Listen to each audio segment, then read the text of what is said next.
नामवर मुमताज़ मुजाहिद आज़ादी आज़ाद हिंद फौज के बानी नेताजी सुभाष चंद्र बोस की 128वीं सालगिरह तक़रीब ज़िला मुस्तक़िल करीमनगर में BRS के सीनियर अक़ीदती क़ायद सैयद नईमुद्दीन की क़यादत में रवायती जोशो खरोश के साथ मनाई गई, जिसमें साबिक़ रुकन क़ानून साज़ कौंसिल BRS के रियासती जनरल सेक्रेटरी नारदासु लक्ष्मण राव ने सुभाष नगर में वाक़ नेताजी के मुजस्समे की गुलपोशी करते हुए भरपूर ख़िराज अक़ीदत पेश किया और कहा कि जद्दोजहद आज़ादी में नेताजी का किरदार बड़ा अजीम और नाकाबिल फरामोश रहा।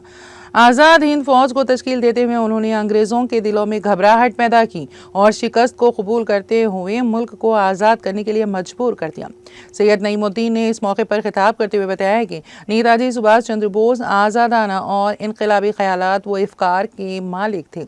जिन्होंने मुल्क में जदोजहद आज़ादी को फ़रोग़ देने के लिए आवाम के दिलों में जज्बा पैदा किया। इस मौके पर मोहम्मद इमरान, शेख नबी, मधु भास्कर,